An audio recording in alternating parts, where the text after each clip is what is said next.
პირველ რიგში, ჩემ პირველი სტუმარი ხარ, ზოგადად გვერდს ქვია სისტემის გარეთ და მინდა რომ ეს ადგილი იყოს ადგილი, სადაც ვილაპარაკებთ ხოლმე შედარებით უფრო ღიად, ადვილად და არ იქნება რაღაც მაგალითად ის, რომ აი ვიღაცამ რაღაცა არ თქვა, იმიტომ რომ რაღაც ერიდებოდა როგორ. აი ხა მაგალითად წაყვანემა რო იცი რა, აუ ხა მაგაზე არ თქვა. ნებისმიერ თემაზე ვლაპარაკობთ ხოლმე. და კარგი ჯიგრული პოდკასტები მინდა მოცხო რა. რა პრობლემაა? აბატეთ ჩაით მიწევს, მაგრამ პირველ რიგში რაც მინდა მომეყვე არის რა. ბავშვობით რომ ვყურებ ხოლმე შენ ვიდეოებს და ვიცი რომ ძალიან დიდი გამოცდილება გაქვს ამ ყველაფერში რა. აი რამ გადაგაწყვეტინა მაგალითად ღამის მონადირეების შექმნა, როგორ იქნებოდა ეს და რა არის ასე ვთქვათ თავარი შინაარსი, რას გვეუბნება. ბავშვობაში მეც ძალიან მიყვარდა ესე ვთქვათ განსაკუთრებით საშინელებათა ფილმები და ეს მისტიური ფილმები მიყვარდა, სადაც დეტექტიური გამოძიებები მიმდინარეობდა და ასე შემდეგ. და დავდიოდი მოზარდთა თეატრალში, არტოს ბაღში არის ეს დღემდე ფუნქციონირებს და ახალგაზრდებს ახლა 18 წლამდე თინეიჯერებს, ვისაც სურს რომ მონაწილეობა მიიღოს რაღაც პროექტებში, სამსახიობო სტატუას გაეცნონ და ასე შემდეგ. ყველა მან დადის და მეც მან დავდიოდი. პირველად მან დავიჭირე კამერა ხელში და რაღაცებს ვიღებდი ხან ინტერვიუებს, ხან პატარა სკეჩებს და ასე შემდეგ და ერთ დღესაც გამოუცხადე ჩემ რეჟისორს რომ მეთქი აშა მასწავლებელო მინდა რომ გადავიღო ფილმი მეთქი რა. და მე რომ მეგონა რომ რაღაცა ცოტა გადაობით მიიღებდი რაღაცა ეგეთი, აბსოლუტურად სერიოზულად მიიღეს რა. კაიო. აბა რა გინდაო რომ გადავიღოთ. მაგ პასუხს არ ველოდებოდი, მეთქი კაი, მოიცა ერთი წამი ჩამოყალიბდები ახლა რა შეიძლება რომ გადავიღოთ მეთქი და ანუ რაღაცა 14 წლის ბავშვმა რა შეიძლება მოიფიქროს, მაგრამ პირველი ნაბიჯები ეგ იყო პატარა ფილმივით სცენარი ავაწყე, სადაც აი მანდ ესე ტიპები დადიოდნენ ნიღბებით, ოღონდ ისინი გადამრჩენელები არ იყვნენ, ისინი ბოროტები იყვნენ, ესე რომ ვთქვათ რა, იტაცებდნენ ხალხს და ასე შემდეგ და ეს ახლა ნუ ბავშვობის პირველი გამოცდილება იყო, რის მერეც უბრალოდ დავიწყე აქტიურად მუშაობა ფილმებზე, კლიპებზე და ასე შემდეგ, ზოგადად აუდიოვიზუალურ ხელოვნებაზე. და აი რა ვიცი დრო რო დადგა რომ ჩვენ სტუდია შევთანხმდით რომ რაღაც მხატვრული გადაგვეღო იმ ბავშვობის გადაღებებმა გამახსენა ესე რომ ვთქვათ. და რავი მე უკვე ლოგიკურია დავაკავშირეთ მითოლოგიას, დავაკავშირეთ საქართველოში არსებულ სიტუაციას ესე რომ ვთქვათ და მოვედით აქამდე. კარგი, იმიტომ რომ მეც რო უყურებდი პირველი ეგ გამახსენდა რა რომ ქართული სუპერ გმირები და ასე ვთქვათ ესეთი ნიღბიანები ხო? ნუ ამ შემთხვევაში ცოტა მე ვფიქრობ ანტიგმირები არიან. არ არიან გმირები, სუპერ გმირები ხო, ანტიგმირები არიან, მაგრამ საქმეს აკეთებენ. თან ეს საქმე ძალიან კარგად გამოდის და სულ წდებოდა ხოლმე გული რომ უყურებდი სხვადასხვა ფილმებს, სერიალებს და საქართველოში არასდროს არ ქონია ეგეთი, რომ ვიღაცა მაგალითად ნიღბიანი რაღაც აკეთებდა რა, ვიღაცის გადასარჩენად იბრძოდა, მიდიოდა თავის წირავდა და ცდილობდა რომ გადაერჩინა სხვა ამ ყველაფრისთვის. და ყველაზე საინტერესო პერსონაჟი ახლა ნუ მე მგონი ყველასთვის ლაზარუსი იყო და საკმაოდ მომეწონა ის რომ ასე ვთქვათ, ღამის მონადირეებში დავინახე რა ეთქულება, ძმობა, სიყვარული და მიუხედავად იმისა, რომ ლაზარუსის სახე არავინ არ იცის, ხო? ყველა მაინც ენდობა, თან ანუ ერთგულები არიან და აკეთებენ იმას, რასაც ლაზარუსი ეუნება და შეიძლება ეს ლაზარუსი სრულიად სხვა ტიპი იყოს, თქო შეპყრობილი არის. რო თქვა შეპყრობილია ხო არ ეწინებათ? არა, შეპყრობილი არის, ასე ვთქვათ, შუახნის ჯვაროსნული ლაშქრობებით, ისტორიით და ის მომენტი რომ გავიგოთ როგორც მაშინ აკეთებდნენ, ეხლა აღარ იქნება ესე და ვეღარ გაკეთდება, ხო? ჩემი აზრით მისი გუნდისთვის იქნებოდა კითხვის ნიშნის ქვეშ დაყენება ლაზარუსის. და შენი აზრით უნდა არსებობდნენ ღამის მონადირეები რეალურ ცხოვრებაში? ოკეი. იმიტომ რომ დღევანდელ დღეს დავაკვირდებით, ხო, აი მაგაზეც მინდოდა საუბარი რა, რომ დღევანდელ დღეს დავაკვირდებით, ყველა იცახის რომ აი ჭირდება ვინმე, გადამრჩენელი და ასე შემდეგ. უბრალოდ იმის გათვლა აღარ არის, რომ ეხლა მაგალითად ლაზარუსი ხო ამ სერიალში არის გადამრჩენელის როლში და აკეთებს ყველაფერს იმისთვის, რომ დაიცვას მაგალითად ის ადამიანები, რომლებსაც საერთოდ არ იცნობს, მაგრამ ჭირდებათ. მათ შორის პირველ სერიაში პირველივე კადრები ეგ არის რა, რომ იცავს ერთ-ერთ ბიჭს და ხო, მაგრამ მანდ მეორე საკითხიც არის, რომ თვითონ ლაზარუსი კი შეიძლება წარმოედგინა ხალხს როგორც გადარჩენილი მესია, რაც კიდევ ის უწოდეთ, მაგრამ თვითონ მისი ფილოსოფია არის ისეთი, რომ მე არა, ანუ თქვენ გაიღვიძეთ, თქვენ. ხო, იმიტომ რომ მან უკვე გამოიღვიძა. მან გამოიღვიძა კი, ნუ ეს შეიძლება ერთგვარი мотиваცია იყოს, მაგრამ თავარი ძალა თვითონაც ამბობს, რომ ხალხშია, რა თქმა უნდა. კი. მაგრამ აი მე იმას ვფიქრობდი და იმას ვიწევდი, რომ მე უფრო ლაზარუსის პერსონაჟი ესე წარმოვიდგინე, რომ ლიდერი არის, გმირიც არის, მაგრამ არის ხოლმე მომენტები, როდესაც ლიდერს და გმირს უწევს ხოლმე იმ რაღაცების გაკეთება, რაც მაგალითად შეიძლება საზოგადოების თვალში მოსაწონი არ იყოს. აი მაგალითად ის რომ მიზანი ამართლებს საშუალებას. ლაზარუსი მაგალითად ერთ-ერთ სერიაში ასახიჩრებს მერის შვილს. შეიძლება და იქ მომხდარიყო რა, რომ გაეკოჭა მაგალითად. მაგრამ დასაჯა.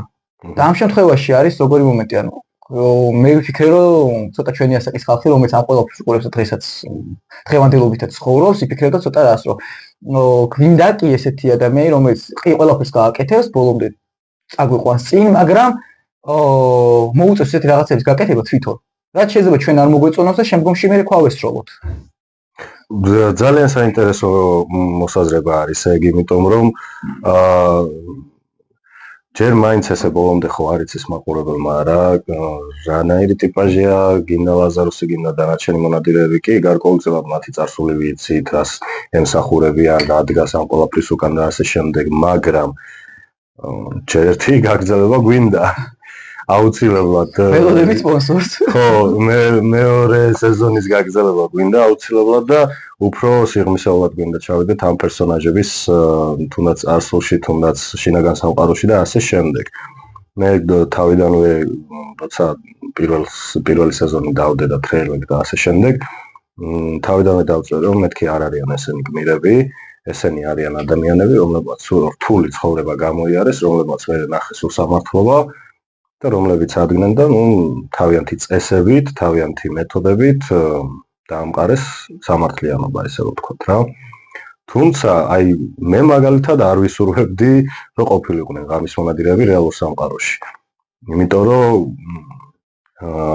მაშინ ანუ ძალიან ცუდ დღეში არის ესე ვთქვათ სისტემა იმისთვის, რომ ესენი არსებობდნენ და არა, ვფიქრობ, რომ თვითონ ღამის მონადირეები უნდა ფაქტიურად ასოცირდება ხალხთან, იმ ხალხთან, ვისაც აქვს ეს პროტესტი, ესე ვთქვათ, ხო? და ყველას თუ აქვს ეს პროტესტი, ყველამ თავისებური გზით უნდა გამოხატოს, ასე ვთქვათ. მე როგორც ხელოვანი ამ შემთხვევაში ამით გამოვხატე ჩემი პროტესტი. ზოგადად ხელოვნები ეგრე არიან ხოლმე რაღაცას. კი, ყველამ თავისებური გზით უნდა გამოხატოს, რა თქმა უნდა და ეწინააღმდეგები ახლა რა თქმა უნდა ყოველგვარ ძალადობას დასახიჩრებებს და ასე შემდეგ. უბრალოდ ხო აი არის ეს მომენტი, სხვათაშორის იურიდიულზე პირველი ლექცია იყო რა. გაითავისეთ ის, რომ სამართალი ყოველთვის სამართლიანი არ არის. შეიძლება რაღაც მაგალითად თვალის წინ არის სამართლიანობა, მაგრამ არა სამართლიანი. ანუ სამართალში არ ჯდება. ისაც მაგალითად ეხა ღამის მონადირეები აკეთებენ, არ ჯდება სამართალში, მაგრამ არის სამართლიანი. ამ შემთხვევაში ჩემი აზრით ცოტა ჩემი თაობის ახალგაზრდებზე, რომლებიც ეხა უყურებენ, მაგას დააფიქრებს რა, რომ გვინდა კი ესეთი რამე და გვინდა კი, იმიტომ რომ თუ ვიძახით იმას, რომ გვინდა მაგალითად ადამიანი და ადამიანთა ჯგუფი, რომელიც ყველაფერს გააკეთებს, ხო? მაშინ იმასაც უნდა ვფიქრობდეთ, რომ გვინდა კი ეს ადამიანები, იმიტომ რომ ამ ადამიანებს შეიძლება ისეთი რაღაცების გაკეთება მოუწიოთ, რაც არ ჩდება სამართალში, მაგრამ არის სამართლიანი ისევ ჩვენთვის. გეტყვი მაგასაც. მაგამ ბავში გეთანხმები. უბრალოდ ხო, აი კიდევ ერთხელ ვიძახი, ფორმას გააჩნია რა. აი V for Vendetta რეალურ ცხოვრებაში რო ყოფილიყო, ნახდათ არავის არ უნდა Big Ben-ის აფეთქება, ხო? ანუ ამაზე არის საუბარი რა, რომ ფორმები, რა თქმა უნდა, ყოველთვის უნდა იყოს მაქსიმალურად სწორი. უკიდურესი შემთხვევა არის, როდესაც კი ბატონო გამოდიან ღამის გუშაგები, დამსჯელები, ისინი ასე შემდეგ. დანარჩენი რა ვიცი, ბრძოლა რა ყველაფერი რა. აი დღევანდელობასთან როგორ დააკავშირები ღამის მონადირეებს, იმიტომ რომ დღესაც გენას ემართლა გითხრა, სრულიად შემთხვევით დაკავშირდა. დედას გეფიცები. ანუ სერიალი გვინდოდა ზოგადად აი რაღაც სისტემის წინააღმდეგ. ეხლა მესმის არც ერთ არ მოგწონს ეს სისტემა, რაც აქ არის საქართველოში, მაგრამ ну შეპყრობილი როცა ხარ Fight Club-ით, V for Vendetta-ით და ისეთი სახის ფილმებით თუ სერიალებით, რომლებიც La Casa de Papel ქაღალდის სახლი. ისეთი ფილმები და სერიალები, რომლებიც ეწინააღმდეგებიან კორუმპირებულ სისტემას, ხო? შენს გიჩნდება მე ეს სურვილი. და უბრალოდ ისე დაემთხვა ყველაფერი, რომ ცოტა არ იყო შოკში ვიყავ, მეთქი რა ხდება. ანუ ძალიან ესე რომ თქვა სწორ დროს დაემთხვა, თორე თავიდანვე რაღაცა ეს მიზანი არ იყო ჯერ ერთი, მიზანი თავიდანვეც და ეხლაც არის, რომ ეს უფრო გლობალურ მასშტაბზე გავიდეს. ეს არ არის მარტო საქართველოს პრობლემა. ეს არის ზოგადად მთლიანად გლობალური პრობლემა და რა ვიცი, რამდენი წელია, ხო, ადამიანები ებრძვიან თავიანთ თავრობის სისტემებს და ასე შემდეგ, ხო? და აი ესე გლობალურად ფიქრობდით, იმიტომ რომ გვინდოდა ეს და გვინდა, რომ ეს სერიალი გავიტანოთ საქართველოს ფარგლებს გარეთ. უბრალოდ ის მოვლენები, რაც მოხდა, ხო? დაემთხვა. ძალიან დაემთხვა. და ბოლოშიც მაგიტო გადავწყვიტე აქციის ხმები ჩამესვა და ასე შემდეგ, რა რომ უკვე იმდენად დაემთხვა ყველაფერი, რომ მეთქი რა ხდება. და ალბეკი და ჩავსვით. ხო, იმიტომ რომ მაინც ვიტყვით აქ, რომ გადაღებები ცოტა ადრე დაიწყო. გადაღებები რა თქმა უნდა დაიწყო წელიწად ნახევრით ადრე. ხო, სხვათა შორის ერთ-ერთ პირველ სერიაში პირველ წამებზე მასოვრი კადრში მაქვს მონაწილეობა მიღებული. მახსოვს. მახსოვს უნივერსიტეტის ზამთარში ვიღებდით და უნდა დაგვედო მაშინ მქონდა ახალი. კი. ხო. მაშინ მქონდა ახალი დაწყებული და გადაღებები გაგრძელდა ივლისამდე. ივლისის ჩათვლით. და მე დაიწყო უკვე დადება ყველაფერს და მე დაიწყო მონტაჟი. მონტაჟი რომელიც კიდე 5 თვე გაგრძელდა. და მე აი ამ დეკემბრის ამბები რომ მოხდა ჯერ 14 დეკემბერს უნდა დაგვედო და 14 დეკემბერს გაქანებული სროლა მიმდინარეობდა შუა რუსთაველზე და გადავწიეთ. და ესე აი თორე ჩვენ რაღაცა ის კი არ ქონდა რომ აი იცი რა გავამზადეთ და კონკრეტული თარიღი თქვით არა. ჩვენ აი მოსწრებაზე ვიყავით რომ დროზე დავდოთ, იმიტომ რომ მალე უკვე დაიღავა ხალხი ოდინისგან და მალე გვინდოდა რომ და სხვათა შორის ეს აქციების თემაზეც აი მართლა ძალიან დაემთხვა, იმიტომ რომ რაზეც დაიწყეს პირველი დაპირისპირება იყო რა კორუფცია და მე მგონი ერთ-ერთი პირველი ფლეშბექი რაც იყო რა რომ ლაზარუსი მერის შულს უსწორდებოდა რა. ეგ იყო მე-6 სერიაში ხო. ხო, პირველი მე რატომაც ესე გადავთვალე რომ ანუ პირველი ფლეშბექი ახლა ლაზარუსი მარტო იყო და სანამ გუნდ შემოიკრიბავდა. ნუ ბავშვების ფლეშბექების მერე ხო, პრინციპში ყველაზე ძველი რითაც დაიწყო ეს დაპირისპირება კი. და თან მომეწონა ისიც რომ იქ აღქმული იყო ის მომენტი რომ როდესაც მერის შვილს აჩერებს პოლიცია, ხო? ანუ ჩვეულებრივი კაცი არის რომლის ოჯახსაც უჭირს, უწევს რომ არჩინოს ოჯახი და იძულებული არის რომ არ გააჩეროს და პირიქით შეურაცხყოფა მოითმინოს, იმიტომ რომ მისი ხელმძღვანელი დასჯის მას, იმიტომ რომ ის მისი ხელმძღვანელი შვილია რა და გონი არ ხდება ეგეთი. კი, ეგეთი რაღაცები ხდება, იმიტომ რომ აი მაგათ აქციებზე ხოლმე ყოველთვის არის ხოლმე ეს მომენტი რომ დარწმუნებული ვარ რომ ძალიან ბევრი მათგან არ უნდა იმის გაკეთება რაც აკეთებს, მაგრამ უწევთ. მოდი ესე ვთქვათ რა რომ პოლიციელი ჩემ თვალში მართლა გმირია. ოღონდ ის პოლიციელი რომელიც რა თქმა უნდა იცავს კანონს, იცავს ადამიანებს და ასე შემდეგ. და უბრალოდ ხა მესმის მეთქვი მთლად ვერ ვიტყვი, ხა მე ჩემი დამოკიდებულება მაქვს, არ მინდა ამაზე საუბარი, მაგრამ ერთი სხვაი გასაგებია, რომ ძალიან დიდი წნეხის ან შეიძლება მუქარის ქვეშაც მუშაობდეს ბევრი პოლიციელი. და რა გითხრა, თანაუგრძნო, რა გავაკეთო? ზუსტად ის რა, რომ სისტემები როდესაც ყალიბდება, ხო? ყოველთვის არის პრობლემა რა, ნუ ამდენი ხანია მოიპოვეთ დამოუკიდებლობა და ყოველთვის სისტემები ენაცვლებოდა ერთმანეთს, მაგრამ ყოველი სისტემის დროს იყო კონკრეტული ადამიანების ჯგუფი, რომლებიც იყო დაჩაგრული. იყო ის მომენტი, რომ ვიღაცა მაგალითად ცდილობდა ამ სისტემის დანგრევას, იმიტომ რომ შეიძლება მე არ შემეხო, მაგრამ ჩემ ძმას შეეხო, ჩემ ბიძაშვილს, ჩემ მეზობელს შეეხო რა და სისტემები ისე ყალიბდება, რომ მე რასაც ვფიქრობ ყოველ შემთხვევაში რა, რომ არასდროს არ არის ხოლმე სიმართლე გაცხადებული რა.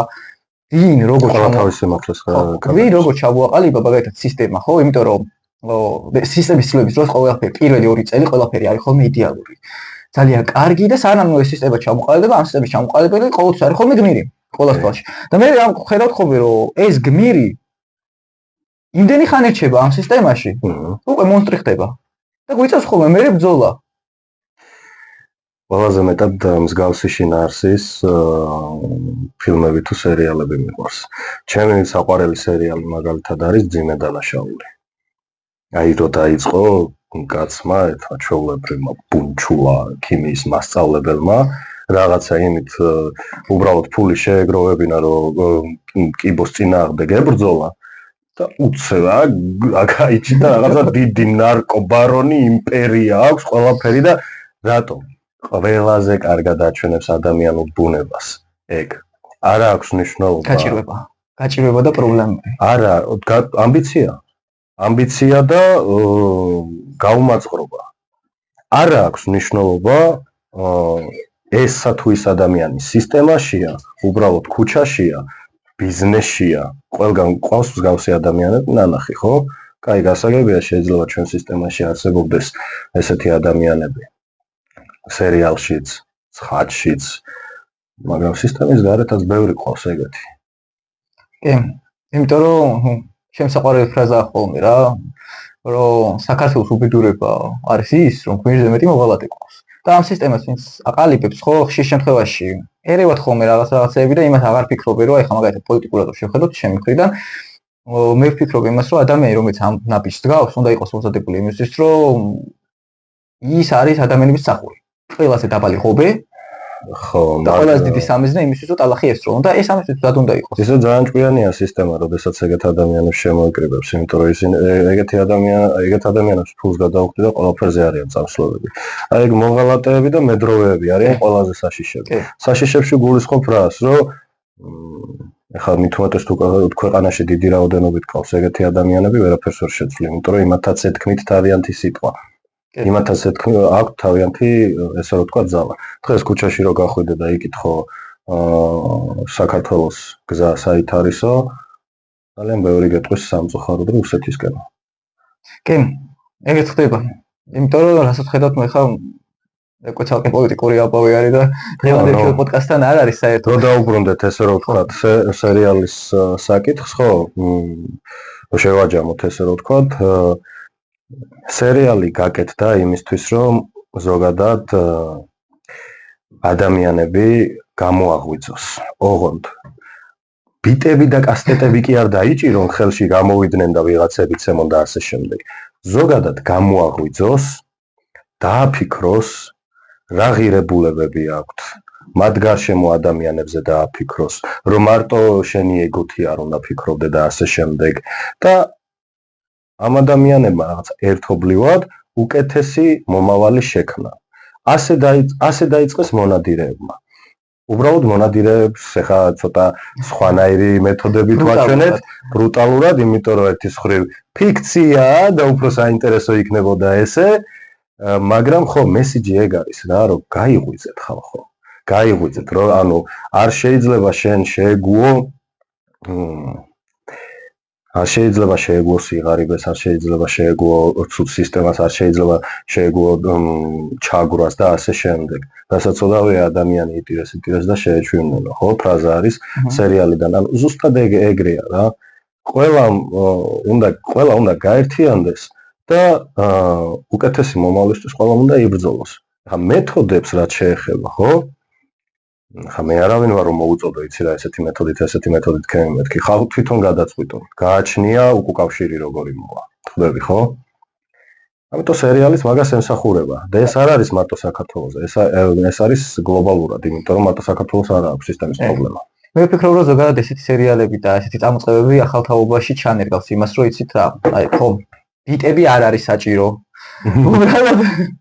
უბრალოდ არის ის რომ ყველამ რო თქვას მაგალითად არა აი მაშინ მაგალითად იმ პოზიციას რომ იმოქმედა ისე როგორც საჭირო იყო ან შემდგომში როგორც გამომძიებელმა იმოქმედა და დაიჭირა მონადირეების ხარი ხო არა საჭირო ხა მაგალითად გამომძიებელი ხო არც ერთ ხელჩართულ ბრძოლაში არ ჩაბმულა არაფერი ბრუტალური არ გაუკეთებია მაგრამ გააკეთა კარგი საქმე იმითი რომ დაეხმარა ლაზარუს რომ მისი სახე არ გაცხადებულიყო რა ყველამ რო თქვას არა და აი მაგალითად როდესაც სამსახურში მიყავთ და ეტყვით რომ აი მაგალითად არა მე ამას არ გავაკეთებ იმიტომ რომ ეს ჩემ მორალზე პასუხისგებლობა შემქმნის იცი რა ეს ჩემ მორალში არ ჩდება ეს არ შეიძლება ესე მოხდეს იმიტომ რომ მე თუ ამას გავაკეთებ და შენ და მე სარგებელს მივიღებთ ამით ხო აი ვიღაც დაზარალდება აი ამას თუ იფიქრებს ადამიანი ხო უკვე მე ვფიქრობ რომ სისტემაც გამოსწორდება და ყველაფერი გამოსწორდებოდა რა თუ გინდა რომ სისტემას დაარტყა ხო ანუ სისტემას ესე რომ ვთქვათ სისტემა ავნო ხო თავისუფლად შესაძლებელია მაგ შენი ბიტებს და კასეტების გარშეც გააკეთო პატარ-პატარა აი მაშინ გაფიცვა რო იყო მაგალითად აიღე ხო მართლა მთელი ქვეყანა რო გაფიცულიყო კი თუნდაც ერთი კვირით უკვე ანუ სერიოზული დარტყმა იქნებოდა სისტემაზე ისე რომ არავის ბიტის აღება არ მოუწევდა არავის ფეხებით შედგომა და ასე შემდეგ უბრალოდ ეს არ მოხდა გაიფცა რამდენიმე მაღაზია რამდენიმე კომპანია რამდენიმე ისიც შესვენებაა და ამ დროსაც მე ვფიქრობ რომ მაშინ ესე იგი შენარგდომებია შეცვლა არაფრის შენარგდომებია რაღაცა უკეთესი მომავალი და შენ როგორც კონფორმისტი ხო ხარ როგორც ხარ და კი შეიძლება რაღაც მომენტებში თავს თუდად გზნობდე და ასე შემდეგ რაღაცები უსამართლო იყო მაგრამ იტან ამ ყველაფერს აი იქამდე ავიტანთ სანამ რაღაცა გარკვეულ რადიკალურ ნაბიჯებს არ გადავდგა და რადიკალური ნაბიჯები არ არის ის რასაც იმედი და პოზიტივი ქადაგებს რადიკალური ნაბიჯები არის ის რომ ყველა ერთობლივად შეთანხმდეს ვიფიცებით გავიფიცოთ აი გაკლია ამ ყველაფერს შემეზე დღევანდელობას რა იმიტომ რომ რასაც მე ვუყურებ ყველა არის როგორ და აი მონადირეებსაც გავუსმენ ხას რომ მონადირეების სახის დამალვის თავარი კარგი მომენტი იყო რა ანუ იმისთვის არაკეთებდნენ ესენი რომ ასე ვთქვათ ცნობილები გამხდარიყვნენ არაკეთებდნენ იმისთვის რომ ვიღაცას გაეცნო პატივი მიეგოთ პატივი ეცათ აბა შენ შემოგელო შენ გენაცვალე აი ეგ არ აინტერესებდათ და დაიწყეთ და მაგითო გაიკეთეს ნიღბები ამ შემთხვევაში დღევანდელობაში რასაც ხედავთ არის რა ყველას უნდა წინ გამოსვლა ყველას უნდა გამოჩნდება აი მე ვარ ანუ ამ დროს შენ არ უნდა იქ აქციებზე რო იციან ხოლმე პირველი რო დაინახავენ რო იქ ტელეკამერები არის და ასე შემდეგ მე ვარ ეს და რაღაცა და დღევანდელი ერთობასაც შეეხება ხო ეგ მომენტი იყო რა და მე ვფიქრობ რომ ეგ მომენტი იყო და ძალიან დარწმუნებული ვარ რომ ძალიან ბევრი გამაკრიტიკებს ამის გამო და მეტყვის რომ უბრალოდ გაჩერდი მაგრამ ეგ არის რა ეგ მომენტი არის რა ერთიანობა როდესაც იქნება და ვიძახით მთელი ქვეყანა რომ ერთად ვართ ხო ამ დროს მე და შენ ერთად ვართ ანუ გვერდ არ შენ მიდიხარ წინ არც მე ვრჩები უკან თუ მივდივართ ერთად მივდივართ რაღაც მომენტში როდესაც შენ გჭირდება ზურზე ხელის აბსოლუტურად ეთანხმები კი წინწაწევა იგივე უნდა გავაკეთო ერთმანეთისთვის ლიდერი არ ყავს მაშინ ყველანი ვართ ლიდერები და ყველანი ვართ აი ეგ არის ჰორიზონტალური სისტემა მაგრამ შენ შემთხვევაში უკვე ერევად ხოლმე რა ხა ერევად იმიტომ რომ შენ თქვენს არ იყოს და მართლა ამის გამო ვიღაცები გაბლანძღავენ მაგრამ ხო რა სამწუხაროდ არის მომენტი რომ რაღაცა სამშობლოს თავდადებისთვისაც კი ვიღაცებს სურს რომ აი გამოაჩინონ თავიანთი თავები და თითქოს ეს მე ვიყავი და ასე შემდეგ. არ ვიცი ისტორიის პატარა გვერდის რაღაც ნაწილში ჩაეწერონ და ასე შემდეგ. არა, ის ადამიანები ეწერებიან ისტორიაში, რომლებიც ამ ყველაფერს გულით აკეთებენ, ამ ყველაფერს ანუ ყოველგვარი ზედმეტი აფიშირების გარეშე აკეთებენ და აკეთებენ სწორად. და მე ყოველთვის ვიწერ ხოლმე აქციებს ყოველთვის ვიწერ ხოლმე, რომ ამ პროცესების ასე ვთქვათ თავი არის ყველა ადამიანი, რომელიც გამოდის. იმიტომ რომ დამიჯერეთ, რომ აი ვიღაცები რო იძახიან, რომ იცი რა, ეხა მაგალითად მე მაგალითად სამსახურიდან გამაგდებენ. თუ გავედი, ხო? დამიჯერეთ, რომ თქვენზე ბევრად გაწვალებული ხალხი არის იქ, ბევრად უფრო უარეს მდგომარეობაში არიან, უფრო სასწაკვეთილები არიან, მაგრამ ფიქრობენ უფრო ბევრს და უფრო დიდ სურათს ხედავენ რა, იმას რომ აი ცით რა, აი მე თუ იქ გავედი და დავდექი, ხო? იქ ჩემი პატარა აკვრი დავდე და მე ვფიქრობ რომ ვისაც რა შეუძლია როდესაც ამას აკეთებს ხო აი ეს არის მისთვის ყველაზე უფრო დასაფასებელი და აი მაგას გამახსენდა იესო რო დაინახავს რომ დიდარმა ადამიანმა ძალიან დიდი ქონება ჩაყარა შესაძერში გამოიარა ქვრივმა და რაც ქონდა ის ჩაყარა შესაძერში ამ შემთხვევაში ის უფრო დასაფასებელი იყო ის ქვრივი უფრო დასაფასებელი იყო იმიტომ რომ იმას მხოლოდ ეს ქონდა იმ დიდას კიდე ბევრი ქონდა და კიდე ბევრი შეეძლო ყველა უნდა აკეთოს ჩემი აზრით ის რაც შეუძლია და იმისი მაქსიმუმი თუ უნდათ რომ რაღაც შეცვალო თუ იმათ უნდათ რომ აი მაგათად იცი რა აი მე ყოველი შემთხვევაში ეხა ჩემი ტყავი რომ გადასარჩენი მქონდეს რაღაც გავაკეთო ხო ამ შემთხვევაში კონკრეტულად ადამიანებს ეხება ნუ საზოგადოება მიხვდება ვიზეს ლაპარაკობ და არა იმ ჩვეულებრივ მოქალაქეებს როგორიც ჩვენ ვართ და რომლებიც გავდივართ აქციაზე თუ მეტი შეგიძლიათ უნდა აკეთოთ ყოველთვის მეტი იმიტომ რომ მეც მოველოდებით თქვენგან და თუ გინდათ რომ გმირები გამოჩნდეთ კი ბატონო გამოჩნდეთ ამისთვის უნდა იყოს უბრალოდ უნდა იყვნენ გმირები აი ხო და უბრალოდ იმისთვის რომ ეს ნაბიჯები გადადგან ჩვეულებრივმა ადამიანებმა ვის ხელშიცაა რეალურად ძალაუფლება ამისთვის უნდა იყოს ერთიანი შეთანხმება ყველაფერზე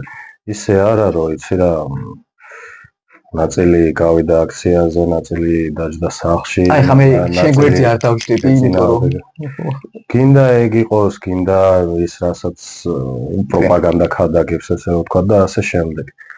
რა ვიცი, ანუ მე რეალურად ხო ამის მონადირეებში გმირები არიან ხალხი. მონადირეები არიან უბრალოდ ერთგვარი მოტივატორები. ეგ არის და ეგ. და მონადირეები რა ვიცი, ანუ გმირების საერთოდ არ არიან. ანტიგმირები, რომლებიც შესრულებლები არიან, რომლებიც ასრულებენ ხმას, რომელსაც მაგალითად ყველა ვერ ასრულებს. კი ბატონო. ზუსტად ეგრეა. ვერ შეადარებ შენ მონადირეს რაღაც ადამიანობობას ამ. ხო, რომელიმე ეგეც. არა, უფრო შეადარებ ცოტა ისეთ ფანიშერს. ხო. ბრუტალისტური ტიპი. კი საკმაოდ კარგი არის ეს სერიალი, რომ არსებობს. ეს ველოდები მეორე სეზონს. ჩვენც. სიმართლე ვთქვა, ცოტა ესე ვიტყვი, რომ არჯერა რომ ჟურნალისტი არის ლაზარუსი. მაგაზე არ გიფიქრია? აი გუშინაც თქვი ლაივი რომ ქონდა და დამცინეს. ანუ იქნებ გათვლილი იყო, ხო? არა, ერთ წამი. ერთი ცხადია ისედაც, რომ უკვე ვინ თამაშობს ლაზარუსს, ყველა მიცის, იმიტომ რომ ხადასამალი რა არის, რამდენი კადრს მიღმა ვიდეო დაიდო, ყველამ ვიცით, რომ ირაკლი ოდირონაძე თამაშობს ლაზარუსს. არ გიფიქრია იმაზე, რომ ეს პერსონაჟი ირაკლი, ჟურნალისტი, არ არსებობს. ანუ არსებობს ლაზარუსი, რომელმაც ეს პერსონაჟი შექმნა იმისთვის, რომ თავიანთ იმისთვის, რომ ხო, თავისი მიზნებისთვის მიაღწია. დაჭირდა ჟურნალისტი, შექმნა ჟურნალისტის პერსონაჟი და გაითამაშა. დაჭირდება ადვოკატი, ადვოკატს გაითამაშებს. დაჭირდება მეზოვეს გაითამაშებს. არსებობს ლაზარუსი, მაგრამ არ არსებობს ჟურნალისტი. ეგ იყო, ბევრი ვერ მიხვდა, ანუ ბევრსაც იმიტომ არ სჯეროდა დღემდე ზოგს იმედებით გაუცრუდა, რომ აუ ეს ცანცარა ჟურნალისტი როგორ აღმოჩნდა ლაზარუსი. არ არსებობს ეს ცანცარა ჟურნალისტი. არსებობს მხოლოდ ლაზარუსი, რომელმაც გააკეთა ეს ყველაფერი. ერთად ის რაც შემიძლია გითხრა შენ და მთელ თქვენ გუნდს დიდი მადლობა, საკმაოდ კარგი რაღაც შექმნით და მადლობა თქვენ მაყურებელს, რომ გვიყურეთ და ამდენი ამხელა გამოხმაურება მოყვა და ამხელა სიყვარული დავისახურეთ. ხო და ამიტომ სპონსორებო, ვინც ნახავთ ამ პოდკასტს იქნება მოგვეხმაროთ ხალხს იმაში, რომ ძალიან საინტერესო გაგრძელება გვექნება, სცენარზე უკვე მიდის მუშაობა. დიდი მადლობა სტუმრობისთვის, გამიხარდა რომ მოხვედი და ჩემ პირველი სტუმარი ხარ, როგორც თქვი.